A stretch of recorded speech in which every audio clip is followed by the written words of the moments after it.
I seem to have these two types of experiences.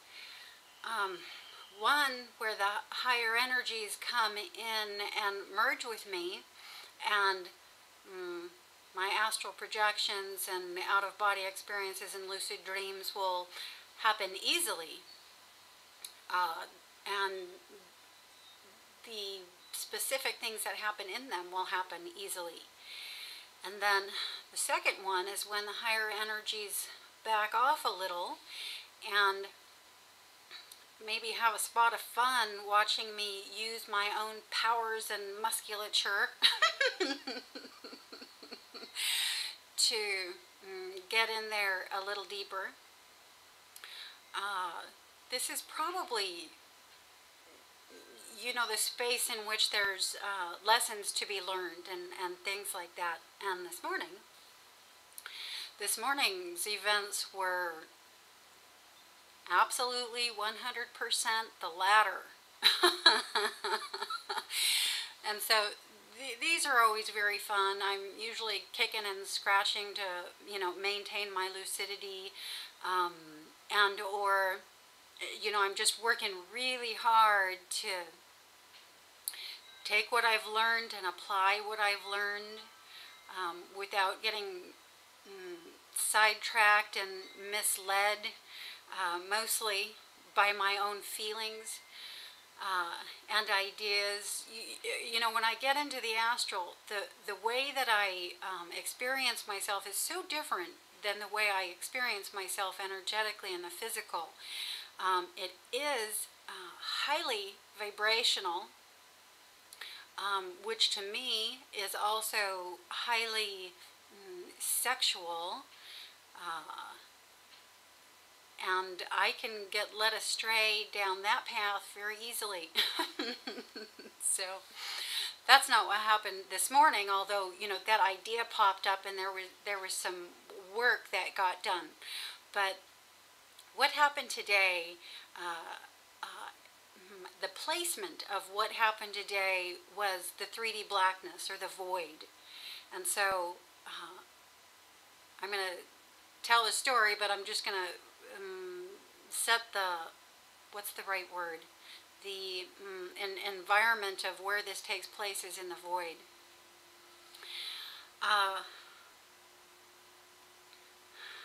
This is really hard to describe to somebody who has not experienced this yet, so this video is probably going to mostly be for those of you who have some experience with coming lucid and transitioning through the void. The void is an area that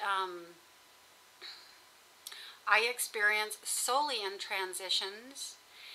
It seems to me there is a void between each of the levels or dimensions, and so there seems to be a void between the physical and what I call the etheric, which is just outside the physical.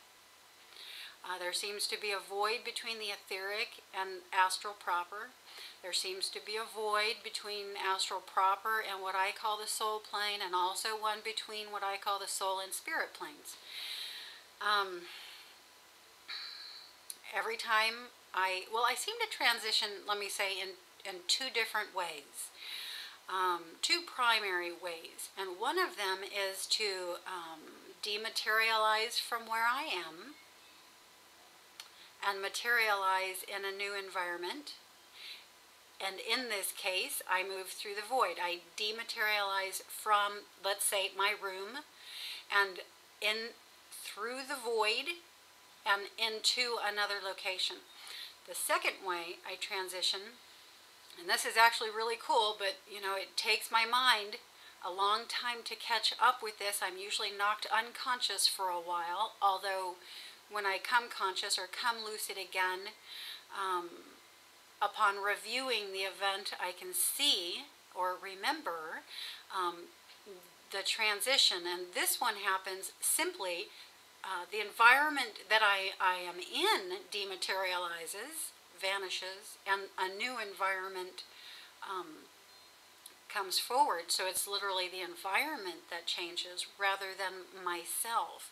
And again, that one tends to knock me a bit unconscious. I'm able to stay lucid much easier so far because I've done it this way the most, by myself dematerializing from the environment through the void and materializing in another environment. So I'm going through this morning. I'm coming lucid in the void. I'm aware of being in an environment. I have complete tactile sensations that are and audible sensations that are feeding me 100% of the information of where I am. And I'm on my own. The higher energies have stepped back and again let me use my own powers, if you will, to more fully enter the environment and again to apply things that I have learned to this location and events that are about to transpire.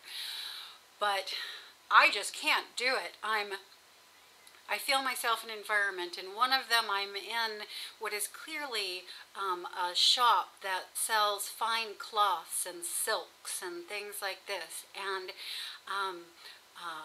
I have no vision, but I'm fully aware of the people that are there. I'm fully aware of what they look like, if they're male or female, of myself. I'm holding a cloth and working it through my hands, feeling the sensations. And at the point that I'm fully lucid of this, employ my own powers to come more fully into the environment so that I have vision and everything of the full experience. But can't do it. I'm trying every trick in the book, and as soon as I attempt to bring myself fuller into the environment, I get the transition vibrations of dematerializing from the scene and into another location, at which point I come lucid. I realize that this has happened again. I take a moment to realize where I am and know that what I'm supposed to do is, again, by my own means, bring myself fuller into this environment. I don't think it ever occurred to me through each of these transitions, and I think I found myself in a half a dozen locations, unsuccessfully being able to bring myself fully in. I don't think it ever occurred to me to connect with the higher energies in order to do it. So to bring myself more fully into those higher energies that, again, I would refer to as my soul, oversoul, spirit. There were some lessons here, again, involving the nakedness and feeling of my sexuality that were coming through and about to lead me astray. The first one was I wanted to be naked here, and immediately I realized I want something else more. I want to I want to come more fully into this environment. So just something stepped forward and preceded that. And I realized in my mind, once I was there, I could present myself any way I wanted to. I could change the way I looked. I could change the way I was dressed. I could be dressed or not dressed. All of that could come later. And so that was, for me, that was huge. Because again, so far to date, I am quite easily led astray by the way I feel myself energetically once I do get into the non-physical environment. So this may be likely why. Dematerializing myself from the environment through the void and having a lot of experience from the void. I forgot my point in the middle of here making it because I'm making so many emphases. But that could be why. This is just one of the main ways that I transition, because there are so many lessons that can be learned from it. And during it, it's like fully in the environment, things happen much quicker. But from the void situation, although they're likely happening at the very same rate, it seems to me, because I don't have full perception, I don't have the visual, I don't have often a sense of smell, that things seem to go slower, so I have more time to get it. I can hear my thoughts. I can hear the things that are getting worked through. I can, I can do so much more in terms of learning and evolving.